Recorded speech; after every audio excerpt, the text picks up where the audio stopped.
Hein, Mina, t'as ta place? Oui, ah oui, c'est bon. bon. Alors ça va. Mais pourquoi? On est en direct. Ah merde. Ouais, c'est pas grave. Bon. Non, mais j'ai les cheveux toujours en bataille. Bonjour les amis. Vlog numéro 47. 47. Générique.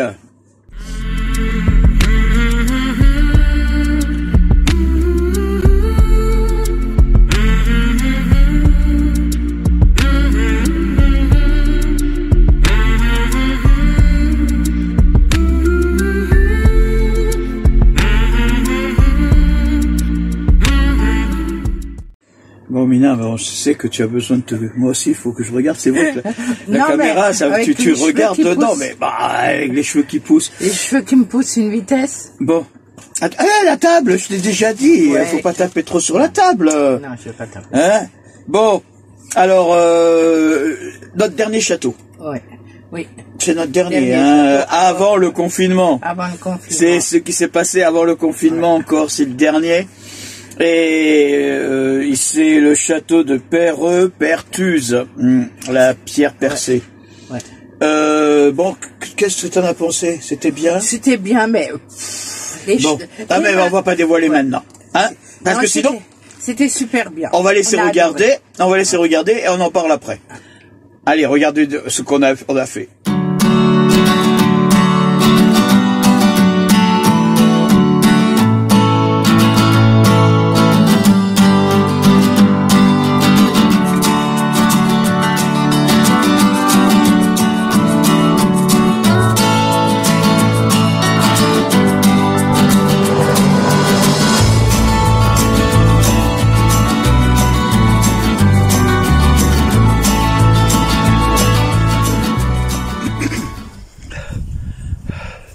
Mardi. Hop, hop. Voilà, c'est mieux. Mardi. Voilà. Mardi. Mardi 26. Non, lundi 26. Oh là là. Oh là là. Lundi 26. Il a fait un temps. Cette nuit, il a soufflé. Il a soufflé. Je vous dis pas comme ça. Vous l'entendez le vent là? Vous l'entendez le vent? Eh ben, toute la nuit ça a soufflé comme ça. Et il a soufflé et il y a eu beaucoup de... Comment ça? De pluie. Bon, c'est en train de se dégager au niveau du... Bon, pour faire l'escalade de... Vous voyez, il n'y a personne là. Oh, j'ai attrapé un peu frais avec le truc. Bon, pour faire l'escalade du château aujourd'hui, ça va être un peu juste, mais bon, on va essayer de le faire. Bon, on a trouvé peut-être on va aller sur un autre château après, mais bon, c'est vrai que le temps aujourd'hui, il faut qu'on regarde la météo, mais oh là là, il fait froid.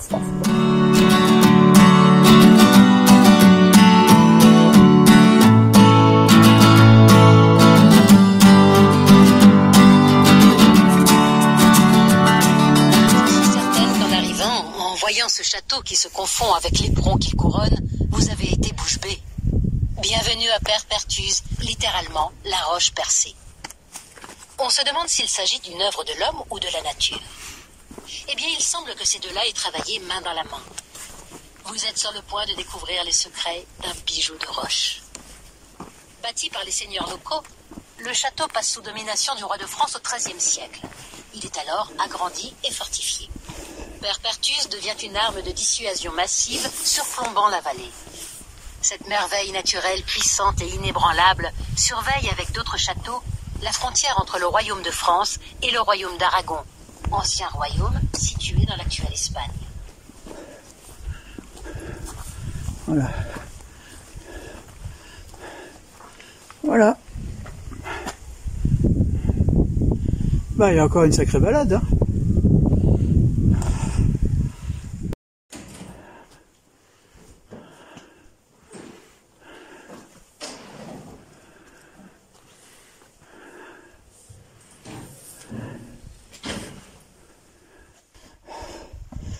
Bon, d'après ce qu'on a entendu, il paraît qu'on a encore 10 minutes de marche.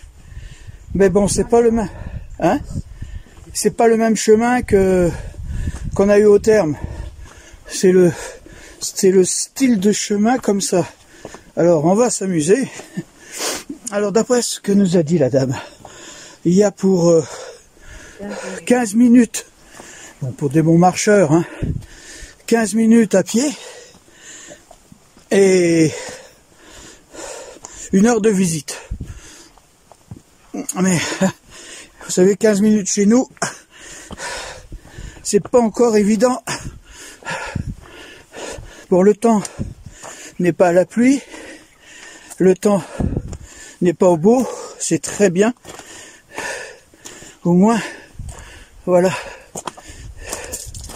On sait, bon, il n'y a pas de vent. On aurait pu avoir un peu plus de vent, comme on a croisé. Oh, ah bah qu'est-ce que je dis? On n'a pas de vent. J'étais peut-être pas au bon endroit. Allez, on se voit plus loin sur la route. Si on voit des coins qu'encore... Ouais, purée. Ouais, bah... Ils nous font descendre, je croyais qu'on montait. Allez, hop. Bon. On avance un peu et regardez la vue qu'on a. Regardez ça. Et juste au coin. Ah, ils ont en fait une compte, si je comprends bien. Oh, là, il y a un monsieur là-haut. Regarde, il y a un monsieur là-haut, chérie. Faut qu'on monte jusqu'à là-haut. Bon, ça va, j'ai compris. On est dans la côté ascensionnel. Oui, il y a un autre chemin.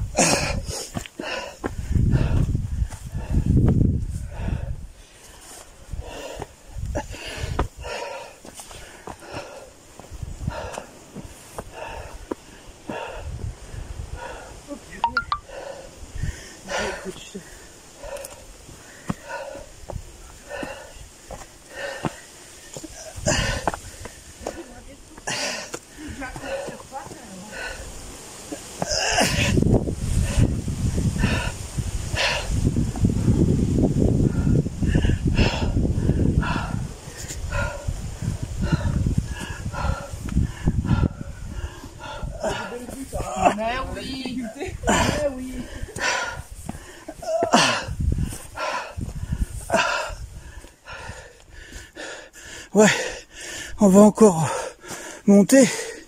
Hein? Mina, ça va? Oui. Je croyais qu'on avait fini, mais... Oh, je viens de voir que j'avais pas filmé. On a trouvé un banc. On va se poser. On va se poser 2 minutes. Ah, Mina, allez, viens. Ah. Tu vas pas me dire que tu veux continuer tout de suite? On n'a pas encore fini. Hein? Pose-toi 5 minutes. Hein? Comment dire encore ça? Ouais, ouais. Bon, on se pose, hein. Oh. En plus, c'est des chemins escarpés. Je sais pas si vous voyez. Vous voyez? Regardez la vue. Et encore, on n'est pas encore en haut. Hein. On n'est pas encore en haut. Mais on n'est plus très loin. Voilà le village où on était. Hein, c'est là où on a passé la nuit. Mais ne vous faites pas aux apparences. Regardez comme il est loin. Mais c'est beau, hein. On arrive bientôt. Parce que là, c'est encore une montée. On arrivera à l'entrée. Ah. Levez les yeux. Regardez la forteresse qui épouse la falaise et s'élève vers le ciel. Un incroyable nid d'aigle. Ces falaises calcaires sont de véritables refuges pour les rapaces. Avec un peu de chance, si vous êtes là pendant la saison des parades, de décembre à mars, vous croiserez l'aigle royal. Vous ne pensez quand même pas qu'une telle merveille fut construite en un jour? Une étape après l'autre, voyons. Profitons d'être dans l'enceinte basse pour récapituler. Au XIe siècle, l'église, le château et le village fortifié sont sous contrôle du comte de Barcelone. Dans la tour de Vivier-le-Château, qui défendent le village situé sur les flancs de la colline par où vous êtes arrivés. C'est sans compter sur le roi de France qui, au XIIIe siècle, vient marquer son pouvoir en ces terres. Il met la main sur le château après la croisade contre les Cathares qui a lieu dans la région. Et dès 1240, les grands travaux commencent. On fortifie l'ancien donjon et l'église et on crée les murailles de l'enceinte basse. Le château devient de plus en plus menaçant. Quelques années plus tard, on développe ses défenses. Le donjon Saint-Jordi et sa chapelle sont édifiés. Ça y est, Père Pertuse est devenu redoutable.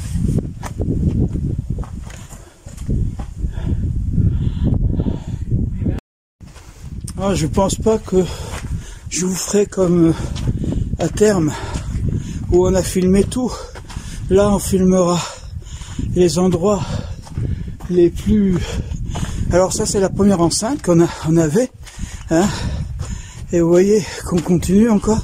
Et là, vous avez la deuxième enceinte avec l'entrée. Mais bon, on va en profiter pour regarder. Ici, il y avait une tour. Et bien entendu, vous voyez, elle a été... Il y avait des étages.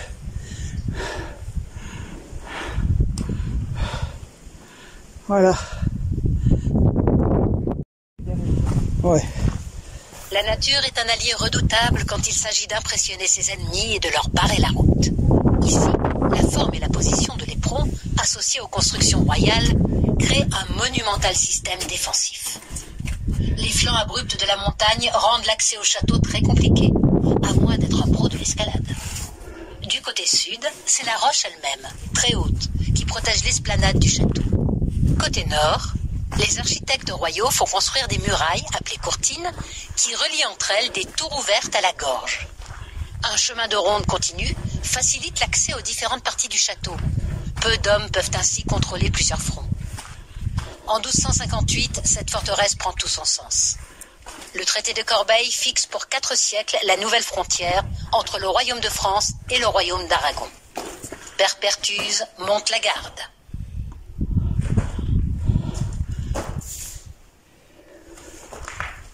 Ouais, on est sur un des éperons. Voilà le truc où on est arrivé. Je sais pas si vous voyez. Ah,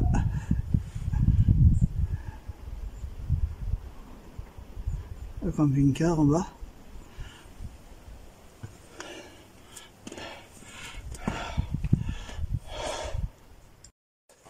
Bon, si vous voyez bien, on voyait bien le chemin. Alors si bien que si les hommes ils arrivaient par là où on les a vus, ouais. Le temps qu'ils fassent le tour pour monter par là où on est arrivé, les autres là-haut ils pouvaient se protéger. Il fallait qu'ils soient vraiment courageux. Hein. Ouais, mais bon déjà. Bah, pour monter. Oui, déjà pour monter. Mais il fallait avoir envie. Hein, voilà. Par contre, là, elle est belle la vue de ce côté-là. Regardez. Ouais. Regardez ça, si c'est beau. Hein, ça, c'était on était sur l'éperon qu'on a vu et on se dirige vers le château qu'on devait rentrer. Mais j'ai vu qu'il y avait encore une petite discussion sur l'endroit qui était là. Alors, on va voir qu'est-ce que c'est. Bon, je sais pas si c'est une bonne idée ce que je vous ai fait là, de parler, de faire parler et d'écouter la voix. Hein, laissez-moi en commentaire si ça ne vous plaît pas. Pour les prochains que je ferai sur les autres châteaux, je vous mettrai pas la voix. Bâtiment qui épouse parfaitement le rocher. Les hommes qui les ont bâtis ne se sont pas trompés. Ils ont optimisé les éléments naturels afin de faire de ce rocher un lieu de vie pour les garnisons à la nuit. Plutôt que de raser l'éperon pour construire des bâtiments, ils les ont directement taillés dans la pierre, à même la roche. Des latrines, rares à cette époque, sont créées et donnent directement sur le vide. Ah bah oui, c'est ce qu'on a vu. Sur le côté permet de surveiller les accès au château à tout moment. Des escaliers mènent à un banc et à un évier. Tous sont directement taillés dans la roche. Encore plus surprenant, une porte dérobée, appelée poterne, donne accès à un chemin discret qui rejoint le village de Duyac. Ah.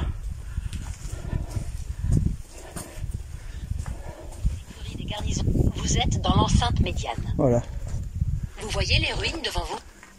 Eh bien, il s'agissait des bâtiments utilisés pour les réserves de nourriture et pour les écuries des garnisons royales qui vivaient ici. Ces soldats sont appelés les morte-paye. Savez-vous pourquoi? Quand le roi de France a agrandi le château, de petites garnisons d'une vingtaine d'hommes furent installées dans la forteresse pour garder la frontière et entretenir le château. Ils vivaient là accompagnés de leur famille. Ils étaient peu payés, mais surtout, ils avaient droit à une exonération d'impôts, d'où leur surnom, les morte-paye. Leurs postes devinrent peu à peu héréditaires. Une petite société se forma ainsi au sein du domaine royal.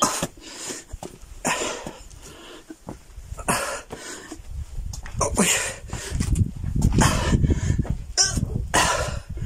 Voilà. Ah putain, c'est pas fini.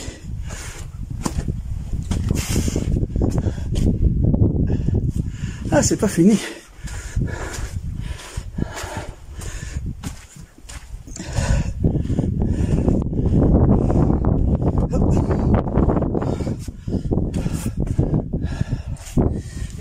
Hein? Là, je suis dans la chapelle.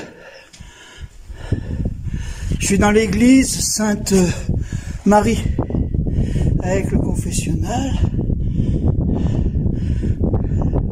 Bon, ce qu'il en reste, hein. Mais bon, ce qui était remarquable, c'est que la voûte, bon, ici elle s'est écroulée, mais celle du fond, elle est entière, avec l'autel. Il y a même l'autel. Attends, Mina, tu vas passer. Et il y a les fameux, vous savez, les fameux trucs là pour fermer la porte. Et là, si vous voyez, c'est pour jeter les braises ou l'huile chaude ou un truc comme ça. Si j'avais quelqu'un qui passait dessous par rapport à la porte, ou éventuellement autre chose. Alors là, on est en train de monter dans le vieux donjon. On n'a pas... Voilà, le vieux donjon. Alors comment on l'a expliqué, c'est vrai que ils utilisaient... Il y a la pierre, le mur. Faut pouvoir l'espérant, tu vois, les pierres. Hein. Oh là là, oh. Hein?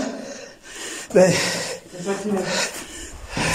Oh purée, oh purée. Oh purée, oh purée. Voilà, c'est bon. Non, mais c'est pas ça, c'est que... par contre, il devait faire froid. Parce que tout était ouvert. Vous voyez? Il n'y avait pas de feu, je sais pas comment il devait faire ici. Et là, pour tirer.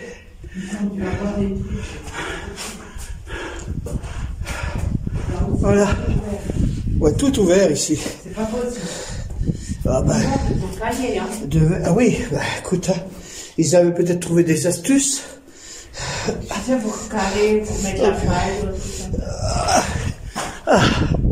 Et bah ici vous avez le chemin qui partait faire le fameux chemin de ronde qui faisait tout le tour du vieux donjon. Non, mais c'est fermé. Et bon, en fin de compte. Et là, il y avait encore une porte, c'est-à-dire qu'il y avait une entrée, comme on a vu tout à l'heure, une deuxième ici, et une troisième là-bas. Courage. Voilà. Et voilà. Et là, c'était la fameuse deuxième porte pour aller à la deuxième partie du château. Du moins, je pense. Hein. Ah bah oui, regarde. Et en plus, t'as vu les escaliers? J'espère qu'on va pas nous faire monter ça. Hein? Oh purée, il y a du vent en plus. Hein. Eh bah si, je crois que on va devoir monter là-haut. Sens de la visite. Oh, ok, il y a du vent. Dis? Je dis, nous sommes vraiment des malades. Pourquoi? On a vu le temps. C'est vraiment qu'on aime ça. C'est par là qu'il faut aller. Je vais faire concurrence à Hilaire. Pourquoi? Mais... Ça marche. Ah, c'est trop joli. Ah, c'est pas fini, il faut encore redescendre là. Hein? Oh là là. C'est ça. Non, vas-y, descends sous le côté, chérie. Là, de ce côté. Non, Là? non, là. Là, regarde. Chérie, arrête de filmer. Oui, oui, je filme pas. Mais je filme pas. Tu prends ton temps, c'est tout. Tu vas t'envoler. Arrête. Voilà, un pied après l'autre. Non, mais pars par l'autre côté. Regarde maintenant, il y a un autre chemin là-bas. Voilà. Voilà. Voilà, tu descends là. Bah oui. Attention, il y a des branches là. Et je les prends dans les yeux. Hein. Regardez, vous voyez sur la porte là, il y avait la porte qui se fermait et il y avait les barres pour fermer. Hein. Allez, hop, c'est bon, on repart. Allez, à l'assaut. Non, mais vu que je te connais, Ouais, bah, je connais, qu'est-ce que j'ai encore fait moi? tu vas pour me filmer. Allez, c'est... Bon, on a vu qu'il y avait des marches.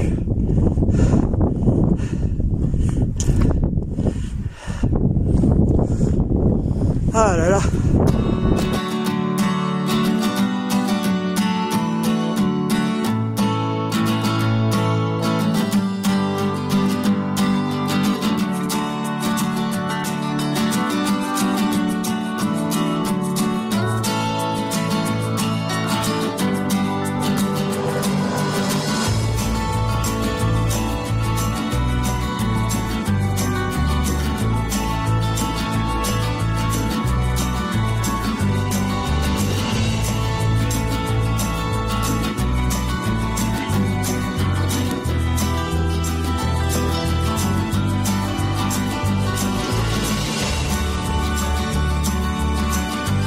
Voilà, on a trouvé un truc là. Ça devait être... Vous savez le fameux trou qu'on a vu en bas? Ça devait revenir ici. Ou à moins que c'était un endroit pour l'eau, hein. Pour la Hein? toilette. Les toilettes, non, si c'était pour l'eau, t'allais pas polluer ça avec les trucs. Bon.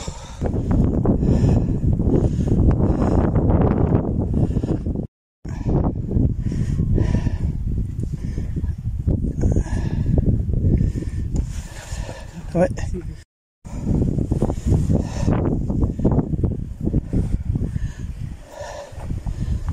Quel escalier! 71 marches taillées dans la roche vive permettent l'accès au donjon San Jordi, la deuxième forteresse construite par le roi de France au XIIIe siècle au sommet du rocher. Imaginez-vous les heures de travail que cela nécessite. Mais pour le roi, cette construction est d'une extrême importance. Vous pensez qu'être maître d'une telle forteresse est une affaire simple? Détrompez-vous. Même pour le roi, ce ne fut pas une conquête facile. En 1239, après la croisade, malgré la victoire royale, la soumission du seigneur Guillaume de Perpertuse n'est pas du tout acquise.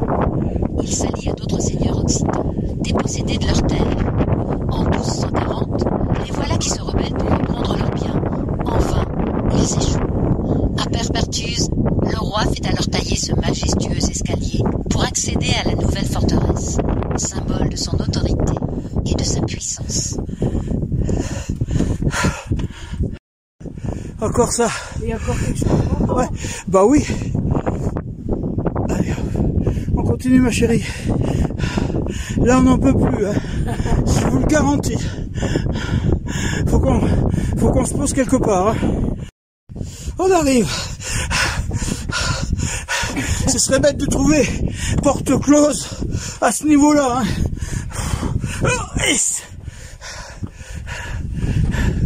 Oh non, il y en a encore. C'est pas fini. Voilà. Bah, bouquillon de... Regardez.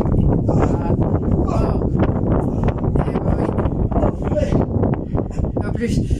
Allez. C'est bon. T'arrives. C'est bon. Ah non, il y en a encore. Bah, Il y en a encore. bah, là, c'est à moi. Il y a du vent.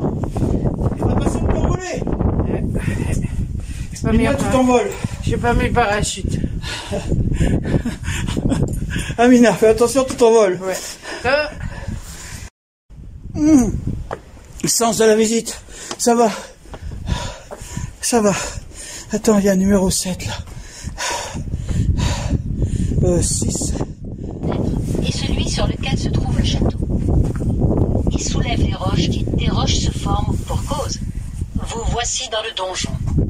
Observez le paysage depuis la fenêtre située près de l'entrée. Impressionnant, non? Et pour cause. Vous avez sous les yeux des millions d'années de mouvements géologiques. Remontons le temps. Il y a 120 millions d'années, des roches se forment au fond d'un bassin marin. Puis, c'est la naissance des Pyrénées. Les plaques des futures France et Espagne entrent en collision et soulèvent les roches qui étaient dans ce bassin, les plient comme un accordéon. Le pli que vous voyez par la fenêtre est celui sur lequel se trouve le château. Autre phénomène étonnant. Les vieilles roches calcaires sous vos pieds sont venues recouvrir des roches plus récentes, un peu comme si la couche de biscuit d'un cheesecake se retrouvait brutalement au-dessus. On parle de chevauchement. C'est le même phénomène que l'on observe sur le pic du garage que vous voyez au loin.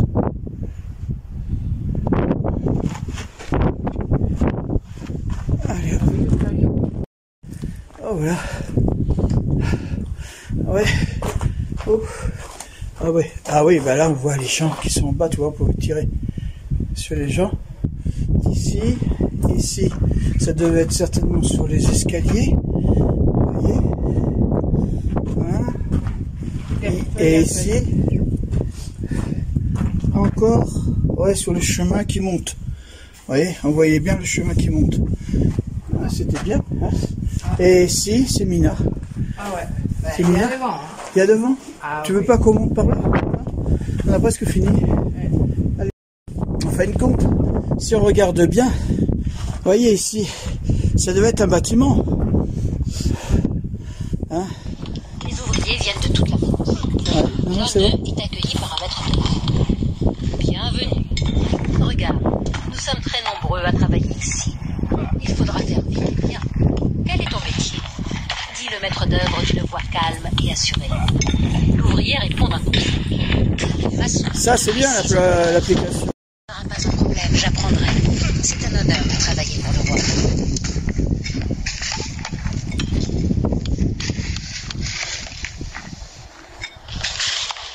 La fenêtre avec le truc pour s'asseoir. Ouais.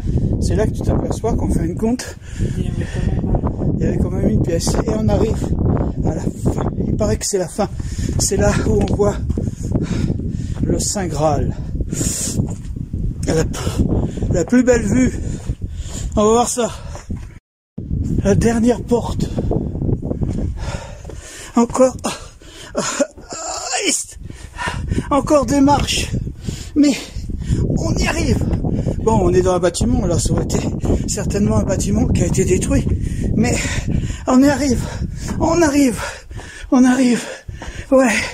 Ouais. Mina. Oui. Allez, t'es prêt? C'est le dernier. Ouais.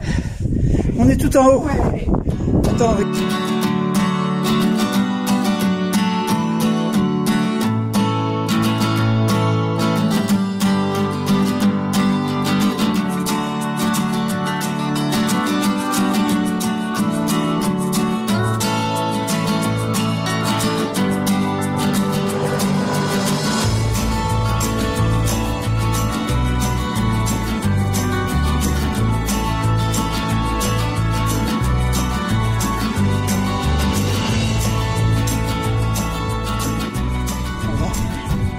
Une seule chapelle?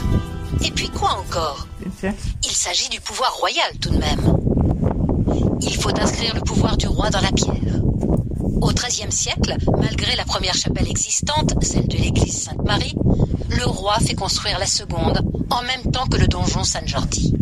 Pourtant, la garnison est pauvrement peuplée, une trentaine d'âmes tout au plus. Mais à Perpertuse, tout est fait en grand.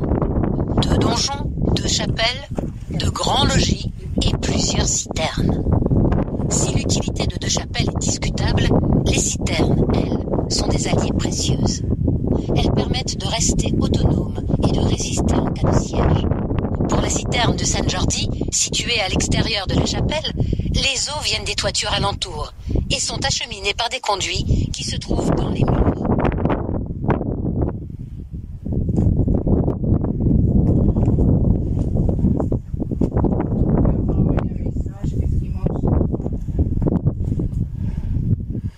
Fais une photo, chérie, et tu l'envoies d'ici.